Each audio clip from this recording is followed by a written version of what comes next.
who played a key role in its success. Hey, friends out there, this is Thursday, September 22nd, the first day of fall, 2022. And around here, we went from summer, 100-degree plus weather, all of a sudden to freezing cold and raining. So who needs a fall, right? But anyhow, it's about 11 minutes past 6 in the morning here in Northern California, and as usual, talk about a few different things today.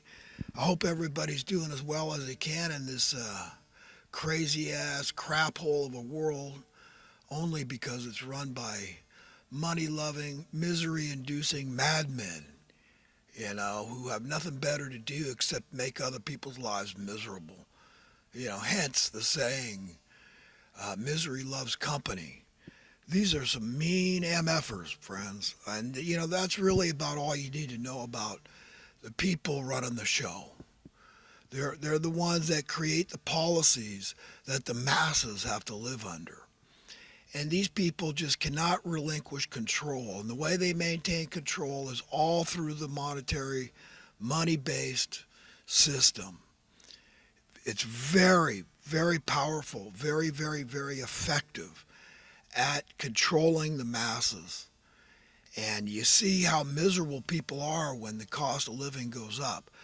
Now, other people, a minority of the population, benefits from it, or at least they perceive it in the short term. They see it as, well, those numbers that other people have to pay more for, I'm not losing.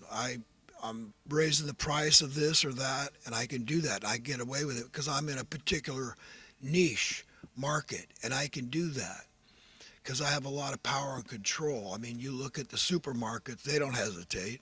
You see what the prices have been doing. I mean, the price for a quart of half and half at my grocery store has gone up 50%. 50%. 50%. A full 50% for a quart of half and half at my grocery store. I mean, that's kind of a big deal, And people they're sucking lemons. They hate it. And a lot of them are blaming Biden. And, the Democrats have to take their share of responsibility. Hey, if you voted for him just because he's a Democrat and you're a Democrat and, that's enough said, hey, that's it. I mean, just like I got to be responsible for the people I vote for until I say, well, that's it. I'm done. I'm done with this person because of this or that or the next thing. And I'm not voting for him again. You understand? But this is bad. This is the worst possible thing. You wonder why Biden's ratings are so low? I mean, he's the commander-in-chief. He's the top executive in America. I mean, if it's run like a corporation, which it really basically is, with the Federal Reserve at the very top of this thing, the uppermost echelons of power is control of the money, the purse strings. Who else? The Congress is culpable. And the Senate is culpable. And Democrats are culpable, and Republicans are culpable. What I call the Democrats and the Republicans.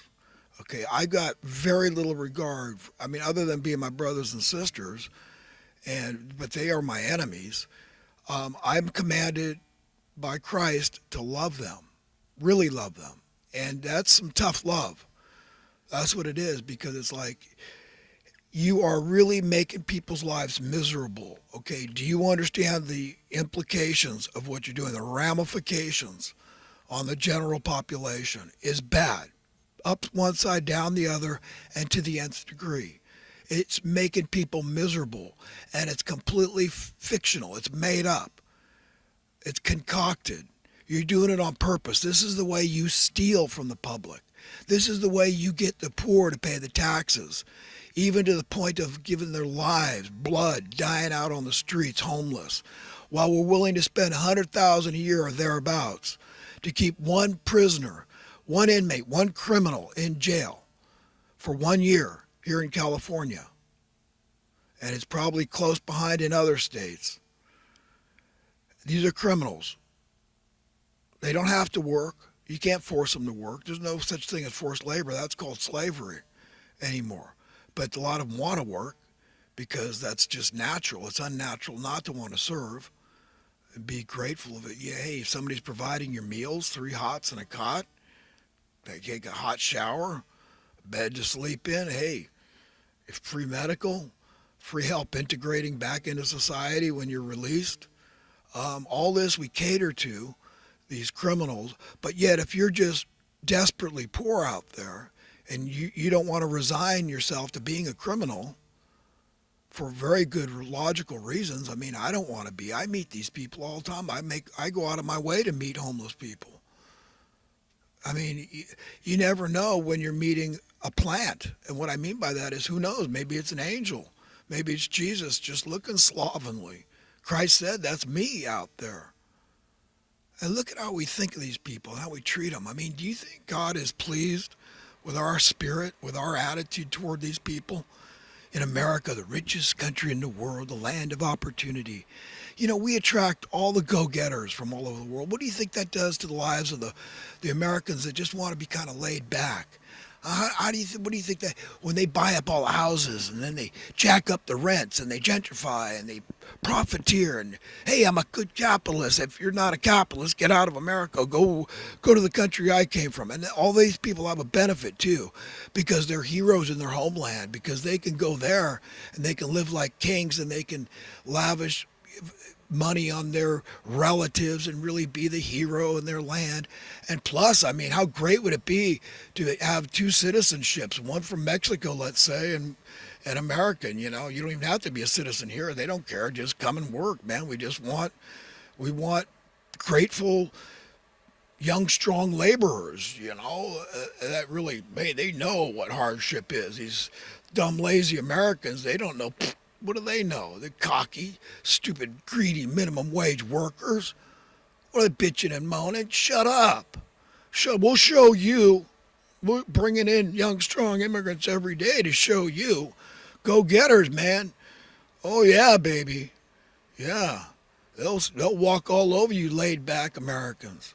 We'll show you what's what. And that's how the elitist mindset, you can get in their mind and you can see by their fruits how rotten they are, how they stink to high heaven. These are Democrats and Republicans, okay? I'm an equal opportunity offender. I mean, if they deserve it, if the shoe fits, wear it. And these people deserve it. They deserve it. They've screwed America up.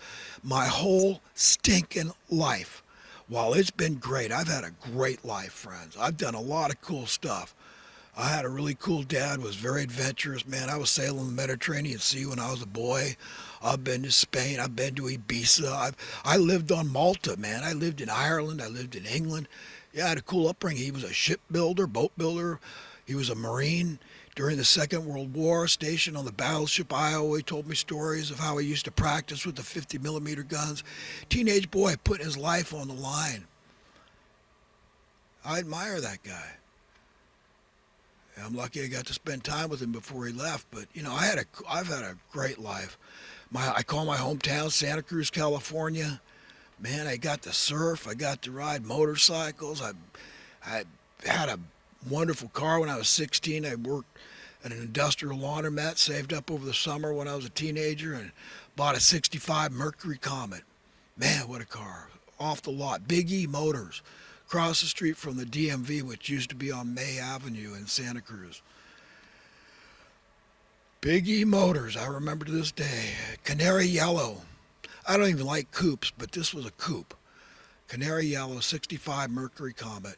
Stock with 4 on the floor, dual exhaust, 289 V8 engine. Glass packs. Back then, glass packs were legal, so it sounded cool. Low miles. I mean, at that time, it was at 9 years old, I guess. So it was pretty much like new. It was in very good condition. But I used to beat the heck out of it, or otherwise I'd still be driving that car today. But I've had fun. I've had a good life, really good life. My dad helped my sisters and I start a health food store in Santa Cruz back in the 70s. Called what was it? Aquarian Age Natural Foods. It was on the corner, the biggest building downtown SoCal, SOQUEL, SoCal. little suburb of Santa Cruz, a little city suburb. That was back in the 70s. We had that for a few years, and it got flooded out and ended up getting sold. I guess it got sold, then the guy got flooded out and went out of business. But we let one artist that we knew put up a huge mural on the side. It was there for many years. Had a good life. My dad started Felton Health Food Stores. That was at the end of the 60s, about 69, 70 right there. That was successfully funded building a 48-foot trimaran. Trimaran is 3 holes, very roomy. 6 bedrooms, 2 bathrooms, teak wheelhouse. At a house we owned in Felton, the town of Felton. What was it? I think it was 255 Ada Street. Big lot, split level house.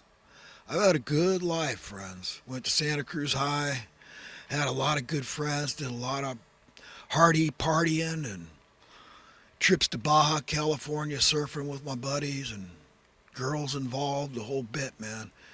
Lived half a block from the ocean surfing.